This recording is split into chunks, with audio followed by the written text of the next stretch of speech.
ভবিষ্যৎ ক্রিকেটারদের লক্ষ্যে এজ গ্রুপ ক্রিকেট টুর্নামেন্টের আয়োজন করেছে বিসিবি। সোমবার থেকে দেশের 64 জেলার মোট 351টি স্কুল অংশগ্রহণ করবে এই টুর্নামেন্টে, যেখানে জেলা, বিভাগ ও জাতীয় এই 3টি রাউন্ডে মোট 657টি ম্যাচ অনুষ্ঠিত হবে।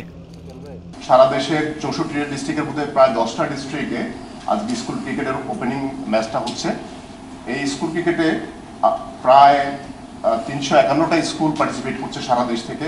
এই আয়োজনের মাধ্যমে প্রতিটি জেলায় ক্রিকেটার ও কোচ বের করে আনা সম্ভব বলে মনে করেন বিসিবি পরিচালক ফাহিম সিনহা। প্রতিটা ভেন্যুতে আমরা এনশিওর করব যে কোচ, ডিস্ট্রিক্ট কোচ বা ডিস্ট্রিক্ট কোচদের যে প্রতিনিধিরা যেন প্রত্যেকটা খেলায় আপনার পার্টিসিপেট করে স্কাউটিং করতে পারে প্রপারলি।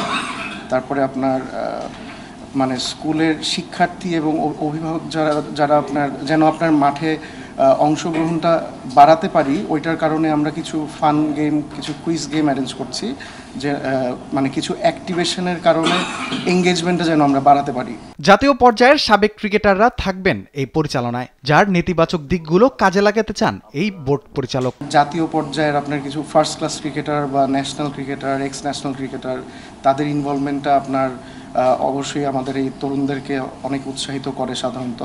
তো তারা যেন আপনার ফ্রি টাইমে প্লেয়ারদের সাথে যে কিছু মানে কিছু আপনার টিপস শেয়ার করা, তাদেরকে উৎসাহ দেওয়া, এই ধরনের অ্যাক্টিভিটিসে আমরা ন্যাশনাল লেভেলের প্লেয়ারদেরকে ইনভলভ করার চেষ্টা করব। টুর্নামেন্টে পৃষ্ঠপোষক হিসেবে কাজ করছেন প্রাইম ব্যাংক লিমিটেড। ভবিষ্যতে এই টুর্নামেন্ট থেকে ভালো কিছু ক্রিকেটার উঠে আসবে বলে আশা সংশ্লিষ্টদের। 3টে পর্যায়ে এটা হচ্ছে আপনার রাফিউল ইসলাম রাতুল, স্পোর্টস ডেস্ক, দেশ টিভি।